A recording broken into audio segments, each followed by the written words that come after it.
and a warm welcome back to the Pitchside Podcast channel. I am your host, the HOD of the BSP. Like, share, comment always on the YouTube version of this podcast and subscribe to the YouTube channel. Enable notifications to receive all the updates from these episodes of the podcast and all the content on the channel. Of course, listen to us on Spotify, Google Podcast or any other platform. And follow us on social media. I'm at BSP on Twitter, Pitchside Pod on Instagram. Welcome to this magazine Saturday episode of the podcast. Join us for more and you're welcome. Of course, the big discussion is the Champions League and the Europa League quarterfinal draws, but we're not getting there just about yet. We're going to be starting from Friday night, Friday night football happening yesterday, of course, across the big leagues in Europe, and we're going to be starting from the Premier League. Fulham host Leeds United, of course, and Leeds United managed to defeat the relegation strugglers 2-1 away from home, of course, in a game where, Leeds pretty much dominated the play. Fulham had some, moments, of course, and opportunities at certain points, but never quite threatening. Of course, the opening goal was from Patrick Bamford in the half an hour mark. Anderson equalised quickly inside 38 minutes of the first half. Rafinha managed to make it 2-1 for Leeds United, giving them the important 3 points for the side coming from the Championship. 39 points, they find themselves now at 11th, 2 points behind Arsenal and Aston Villa, of course, but those teams have games in hand, so they have pretty much the advantage over them, really, in that. Real Betis managed to defeat Levante 2-0 in Spain, of course, in the round 28. The goals were scored by Nabil Fekir from an assist of Issa Mendy, the Algerian, and Juanmi in the 75th minute. In 5 minutes, 2 goals for Betis, making it 2-0 for them. A victory for them that takes them up to 6, or keeps them at 6, really, with 45 points ahead of Villarreal and behind Real Sociedad. Of course, Real Sociedad who will play Barcelona on Sunday in a big game in Germany, and kicking off round 26, of course, and as I mentioned yesterday in the preview of the weekend, you can check it out, by the way, on the channel here. Arminia Bielefeld losing to Leipzig 1-0. It was a rough game for Leipzig, despite the fact that they completely dominated. They completely, controlled the game from the first minute to the last minute. They had way too much control, really. In fact, 82% possession against Arminia Bielefeld, but the goal came only in the first minute of the second half, thanks to Marcel Sabitzer with the assist from Dani Olmo. This, of course, keeps the pressure on Bayern momentarily, makes a difference, 1 point between the two sides. Of course, Bayern play Stuttgart on Saturday. Definitely a game to watch for Leipzig, hoping for Bayern to slip before their fixture on the 4th of April, which comes before the Champions League quarterfinal for Bayern Munich. In Serie A, finally, Genoa defeated Parma on Friday, of course, 2-1 away from home to make Parma struggle even more this season. Cristiano Pelle opened the scoring for Parma early in the first half in 16 minutes, and Gianluca Scamacca making it 1-1 and 2-1, scoring a brace in the 50th and 69th minute, giving the 3 points for Genoa. Genoa, with this victory, go up to 13th with 31 points, while Parma are stuck even more relegation with 19 points ahead of Crotone, 4 points, and behind Cagliari with 3 points at 19th. Now, of course, let's get on to the big point here in the episode, and definitely the big point in football this week, and all eyes were heading to Nyon in Switzerland as the quarterfinals for both the Champions League and the Europa League draws has been held, and, definitely it was as big as expected in the Champions League, of course, with the teams that remained in the competition, really. It was expected to be stacked, and you have at least, 2 games that are going to be guaranteed to be box office draws, like actual blockbusters, and we did get those. Of course, a recap for the draw pretty quickly, unless you're living under a rock, really, and didn't know who is playing who. Bayern Munich, the champions, in a repeat of the 2020 final, go against PSG. Real Madrid, in the repeat of the 2018 final, go against Liverpool. Porto face Chelsea, and Man City face Borussia Dortmund, of course, with the biggest story, I guess, in this one, the fact that Erling Haaland is most likely to join them in the summer, so that could be a dress rehearsal for him, a good sort of trial against his next employees, depending on what happens in the Champions League. We really don't know. But anyway, let's get into the thick of it.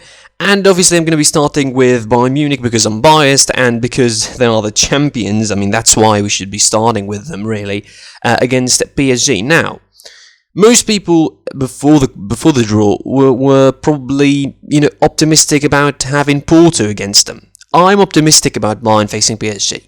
And I know maybe the argument against it, Neymar and Mbappe and whatever, and, Bayern Munich have a bad defending, and, PSG have those kind of players, and they could bounce on them and whatever, and I know that. I really realise that, and I'm not saying the game is going to be easy, but I'm saying the game is going to be easier than Porto. Because if you're realising something, PSG this season haven't been that good, if anything. PSG really haven't been that good. If you look at the the group stage sort of statistics for them, you look at their group stage campaign, it hasn't been that good, both in terms of performances and result. Like when you just qualified the last round by beating Başakşehir in a game that we all really know what happened in it. Of course, the racist incident on Dembaba and all of that. So it's not exactly the best of performances from PSG in the Champions League. On the other hand, Bayern Munich have been sort of fallible, like sort of really vulnerable at certain points, not getting the best out of, themselves in this season, at least in the first half of it. And locally in the Bundesliga, they had their own slip-ups and stuff, but I think they're picking momentum at the right time. They're really picking form when you need to pick form, and certainly if this is not the time to pick form, I don't know where, really. The quarterfinal of the Champions League, you need to get your form right. You're the champion, and you need to get the form right in order to defend that title. Now, there's a big factor to take into consideration for this one. Both teams play a massive game in their own league before the Champions League quarterfinal. And that is something I think only in the Real Madrid-Liverpool game, we're going to get to that, is that there's something similar. Bayern Munich played Leipzig the weekend before that Champions League quarterfinal. PSG played Lille in the weekend before that Champions League. And both games are massive, because depending on what happens this week, after the international break, of course, that game is going to be taking place, Bayern Munich could go into this tie and into this fixture with Leipzig in the Bundesliga 1 point ahead of them, which is going to make a rotation, whichever way you look at it, impossible. So there won't be probably a turnover in that game, because you're going to need to win that game to win the Bundesliga and to keep up in the Bundesliga. PSG are struggling already in the league, in the French league. They're not exactly they're not exactly hitting the best of form, and which is not a real surprise, really, considering how they started the season. They are already in a really bad form. If you look at it.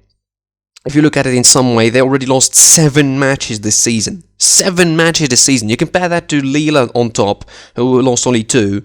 But, probably the fact that just keeps PSG behind them with 3 points is the fact that Lille drawn 9 games this season.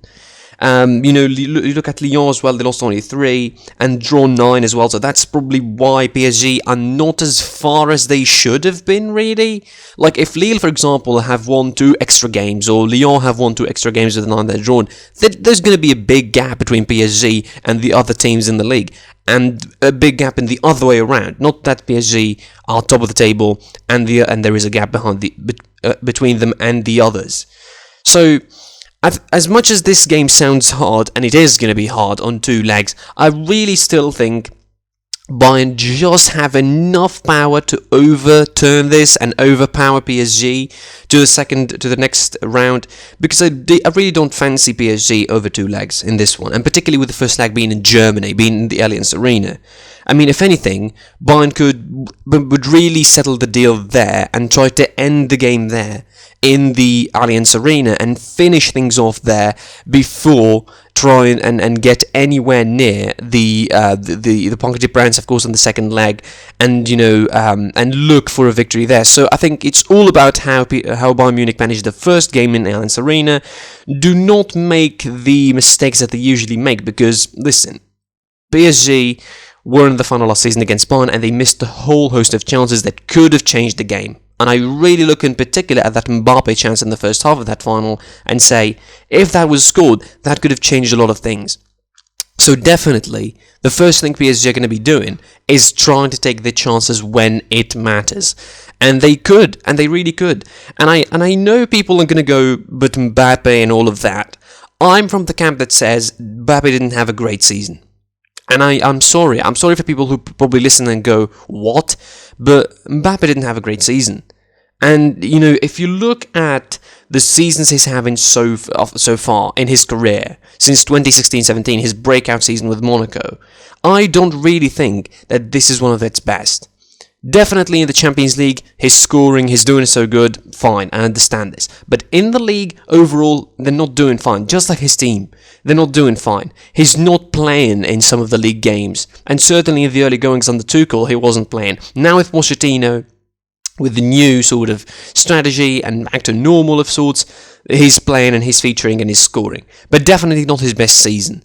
And I know he's going to be a GOAT one day and he's going to be a Ballon d'Or winner for sure, and nobody's going to be remembering these days really. But definitely, when he scores a hat-trick against Barcelona, a very valuable sides in themselves, it's not going to be exactly the metric for how he's going to perform it. If he scores it against Bayern in the first leg, I would really bow down. I would bow down. I would give him, you know, a big bow, and I would really accept the fact that he's having a great season. But for me, I'm not seeing enough from Mbappe. And certainly we didn't see enough for Neymar there, because he was injured for the last couple of months or so. So it's not that easy of a game. Obviously, we still have, you know, the time to preview it, still have a couple of weeks ahead of us, and definitely we're going to be talking about this game in detail when the time comes. But I really fancy Bayern overall over two legs, and I'm not going to be changing that in any way, shape or form. I have trust in the club they support, and I have really big trust in the players that I support. I definitely still see Bayern as a team way, way too strong. Obviously, players should be fit. I mean, if Bayern Munich keep their players fit, you know, international break could change a lot of things. You don't know who are going to be the players injured. You don't know who they're going to be players who could be catching COVID. You could be losing players because of quarantine rules, because of COVID, because of injuries. I mean, this whole thing, and that doesn't just apply to this match, of course it applies to all four matches, it could change a lot of things when it comes to who is winning the tie. So overall I'm going to be fancying Bayern, but definitely circumstances may change a lot of things. Speaking of the finals, of course, of last year, let's roll the clock back and talk about the final from three years ago now. Obviously, I think in my opinion, the actual 50-50 in this tie is really Real Madrid versus Liverpool, considering both teams' performance in the league this season, pedigree in Europe, all of that. I think this is the 50-50 game. And I know most people would be looking at this tie and saying, oh, but Real Madrid are the Champions League. Like, they are the Champions League, synonymous with the competition. 13 times winners against the Liverpool side that are so vulnerable this season that it's almost depressing, really, to watch at certain points. And, you know, with the injuries that they have, I think, in my opinion, Liverpool shouldn't have been in the quarterfinal with these kind of injuries. I mean, they played their best football in the Champions League, really, if you look at it, with all the injuries, like with all the sort of injuries and bad problems, and didn't just play well. They sort of had one of the strongest defenses in the competition. Like, people might not really acknowledge that, but they have one of the strongest defenses in the competition in terms of conceding goals, really. Not really the quality of the defending, because that is something to debate. They managed to defeat Ajax away from home 1-0, Ajax at home 2-0, they managed to defeat Midland 2-0, they managed to defeat Atalanta 5-0 away from home, and they managed to defeat Leipzig both home and away 2-0.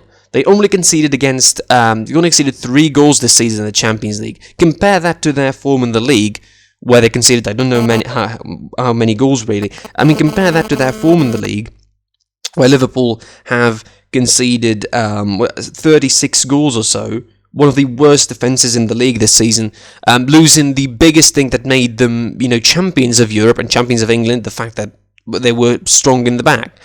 Again, the numbers in the Champions League are not bad, but they're not exactly, you know, against sides that have the strongest of attacks. Yes, Ajax, Atalanta, I mean, they're not bad sides, but, you know, Ajax on the Europa League at the moment, Atalanta are out of the competition already, and, you know, this is your first big test, really. If you consider, I mean, For some reason, I was really disappointed in Leipzig in the previous round, but definitely Liverpool deserved to win. They managed the game really well. Leipzig played into their hands a little bit. Yes, we're all expecting some sort of easy way for Leipzig, but it was an easy way for Liverpool in the other sense against the Real Madrid side that it's Benzema or anyone. It's Benzema or no one in Real Madrid. Definitely the inconsistency is atrocious in Real Madrid this season. If you look at, at least in the case of Atletico Madrid, when they left the competition, it's a contrast between the league form. At least they have something to focus on and to win. Real Madrid, I don't know exactly when they're going to be inconsistent. You could say that they could be motivated by the Champions League, and that's a very useful and very logic argument. They get motivated for the Champions League. Yes, fine, I understand that. But certainly, the inconsistency in the league, it might affect them slightly, and you don't know exactly when, how you're going to be seeing them. Which version of Real Madrid are you going to be getting? Are you going to be getting the champions of Europe kind of version, the 13-time champions, the character version, the best version of themselves?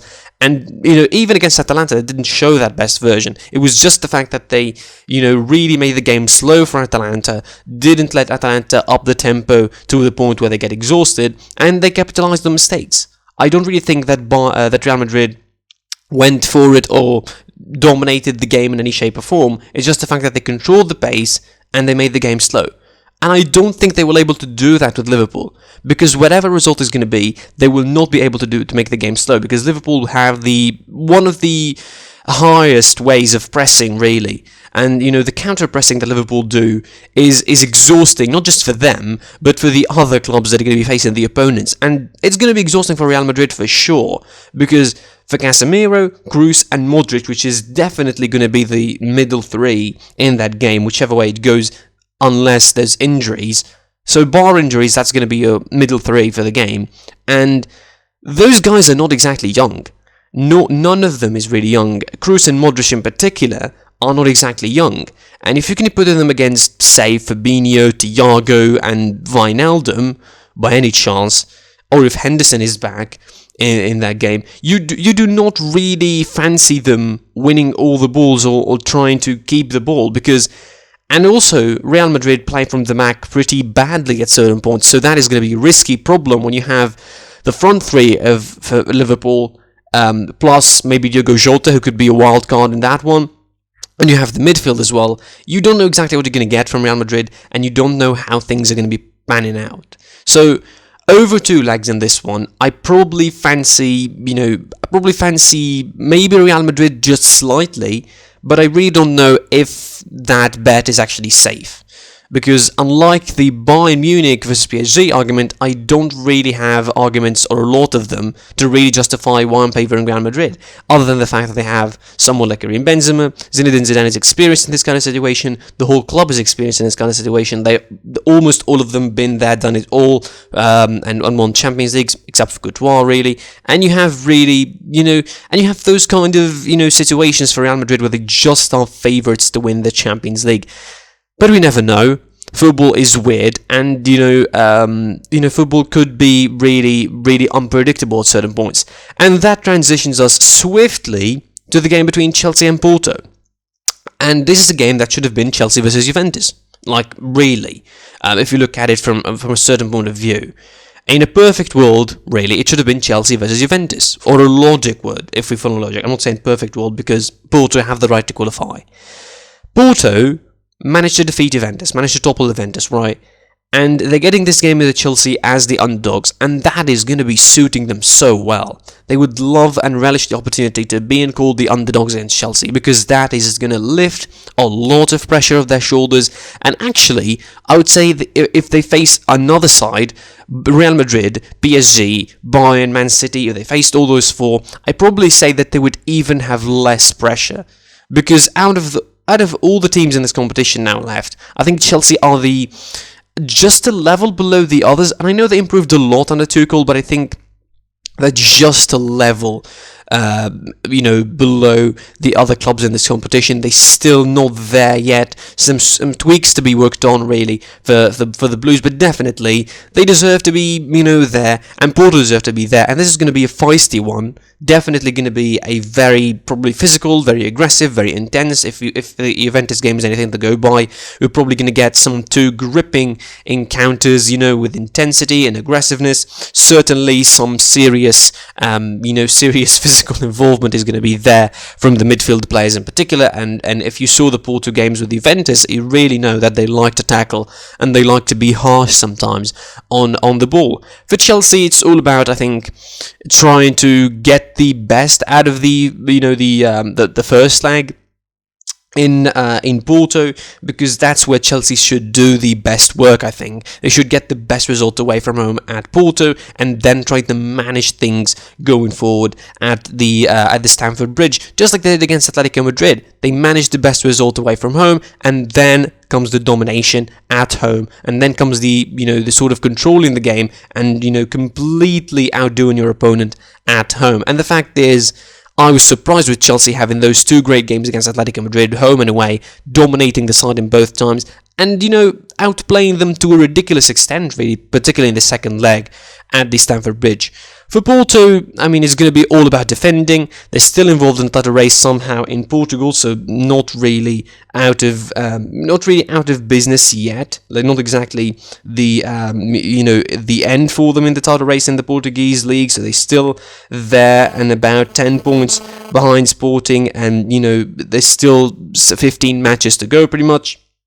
And they have this Champions League campaign whom they're holding and sort of hanging their boots on to try and get the best result possible. And they're going to be there next season, but definitely they will try to make the deepest run they could. They could be the Lyon, really, the Olympique Lyonnais of this competition. They could be the Olympique Lyonnais of this season. They could go to the semi-final, and they could have a good run, and that would go against almost all sort of expectations. And probably they're going to have a big common point that both of them maybe potentially eliminated Juventus in the round of 16 and an English league in the quarterfinal, and maybe both of them are going to be facing, not really maybe, but because that option is out of the table. I almost said they're going to be facing Bayern, but that option is almost out of the table, because the winner from Porto Chelsea game is going to be going to face the winner from the Real Madrid Liverpool tie. Finishing off, of course, with the Manchester City versus Borussia Dortmund, and that game is all about Erling Haaland, is all about the Norwegian wonder, the youngster, one of the most sought-after players now in the market, facing potentially his next employees. The links are all there to make. The links are all there to just, tie together. His father, Alfie Inge Haaland, played in Manchester City early on in the days, and he had a bit of a rivalry with Roy Keane. Not exactly the cleanest of rivalries, but he has a rivalry. Definitely is going to be a closer look for Guardiola at Erling Haaland. Obviously, he's going to be showering him with praise. If you know Guardiola, he's going to be showering Haaland with praise. The mind games Guardiola playing in this one is going to be incredible. He's going to be saying that Dortmund have a chance because they have Erling Haaland, and he's going to big it up. But we all know in the end that Man City are levels above Dortmund at the moment. And yes, Dortmund have Haaland, I realise that, but they're really levels, above those Dortmund players, and above the Dortmund team in particular. They're really, really incredibly, talented. The rotation that Guardiola makes doesn't even make you feel that there's a rotation, because the squad is so deep, and it's almost, consistently similar in the level for the players, that you don't really realise that there is a rotation. You don't really see the difference between the first teamers and the second teamers in that one. So this one, I fancy Manchester City to go through, maybe, but I don't know why I have a it's a strange and a strong feeling that somehow Guardiola would find a way to, to flub it up and to completely, crap the bad, as they say, and completely bottle it against Borussia Dortmund for some reason. I don't know really why he should be going there and doing that. So that's my feeling. Again, Man City are the best side of the two, without question. The favourites, without question. Favourites to win the competition, without question. There's a potential that they face Bayern in the semi-final. That's a semi-final I want to see. But there's still, I mean, with Haaland, a superstar that could drag them through games, they could have a chance. I mean, obviously, they're going to be both entertaining games, and they maybe high-scoring ones as well. But definitely, these are the kind of games that you would want to, try and manage smartly. Do not think in the semi-final, and do not just think about yourself qualifying already, like you did last season against Lyon, and find yourself losing 3-1, because that could happen. I mean, City improved defensively from that sort of point, so it's going to be interesting to see how they're going to be dealing with Haaland. That's a battle for the ages there. Diaz and Stones versus Haaland. Haaland versus Diaz and Stones from the other side. How it's going to be playing out. I mean, again, Man City are favourites, but I have that strange feeling in the back of my mind that Guardiola is going to be finding a way somehow to overthink it again and just completely bottle it out of the Champions League. Hopefully we see some entertaining games. The first legs are going to be taking place on the 6th and 7th of April. On the 6th of April is going to be Real Madrid hosting Liverpool and City hosting Dortmund. In the 7th, Bayern Munich, PSG and Porto playing Chelsea. On the 13th of April, it's going to be Paris Saint-Germain hosting Bayern Munich and Chelsea facing Porto. On the 14th of April, Real Madrid versus Liverpool for hosting Real Madrid and Borussia Dortmund hosting Manchester City. Of course, not just the Champions League draw was held yesterday, it was the Europa League draw held as well, and it resulted in the following games: Granada versus Manchester United, Arsenal versus Slavia Praha, Ajax versus Roma, and Dinamo Zagreb versus Villarreal. Generally, overall, the English teams, I don't know, I mean, Arsenal had it's a tricky draw. It's a tricky draw against Slavia Praha, really. The team that eliminated Leicester City in the round of 32 and eliminated Rangers in, quite the stunning fashion in the last round against an Arsenal side who didn't exactly have the most secure of qualifications against Olympiacos, losing 1-0 at the Emirates, almost losing the whole time with the ghosts of last season and what happened in the same round against the same opponents. Man United facing Granada, easy on paper, but again, when you reach the quarterfinal of the competition, definitely nothing is easy. Granada have been so good this season. They qualified over Napoli and then qualified over Molde. Yes, Molde is easy, but against Napoli they really did well, beating them on both legs. Definitely the tie to watch really in this one is Ajax versus Roma. It's the big tie. This is a Champions League tie. I mean, in a perfect world, this is going to be a Champions League tie between two sides that are historically important for the competition. But, life is what it is, and they faced in the Europa League, the quarterfinal, and Dinamo Zagreb versus Villarreal, of course, the final game. Dinamo Zagreb eliminating Tottenham stunningly, 3-0, turning deficit away from the first leg and beating them with their manager in prison. So that is incredible. That was an incredible story. The fact that they had their manager in prison and somehow they managed to beat Tottenham 3-0, and it's incredible. It's really, really incredible. Arsenal versus Slavia Praha, again, back to that. It's going to be a tricky one for Mikel Arteta to deal with. Definitely a game that, Arsenal do not need to take lightly, and they don't need to, because they need to see just what happened to Leicester City and Rangers before them, and to just take advantage, take the lesson, take the morale from that, and go into this game without too much confidence. Really looking to try and get the best results they could, particularly with the first leg being at home in the Emirates, so they need to take the best result. Go into Praha the week after, of course. The quarterfinals games are taking place on the 8th of April and the 15th of April, of course. Granada hosts Manchester United, Arsenal hosts Slavia Praha, Ajax are going to be hosting Roma, and Dinamo Zagreb hosting Villarreal on the 8th of April. And the return legs with United hosting Granada, Slavia Praha hosting Arsenal, Roma hosting Ajax, and Villarreal hosting Dinamo Zagreb. Pretty interesting ties as well. Overall, probably aside from the Dinamo Zagreb Villarreal game, the three other games really all have interesting points to talk about in them, and of course we're going to be previewing them when the time comes. Right, that's it from me for this magazine episode. Thanks for watching / listening. I was with HOD of the BSB. Like, share, comment on this video, and subscribe to the YouTube channel and enable notifications to receive all the updates from these podcast episodes and all the other content on the channel. Listen to us on Spotify, Google Podcast, or any other platform, and follow us on social media, @BSB on Twitter, SitePod on Instagram. Until next time, I'll be seeing you soon, and goodbye.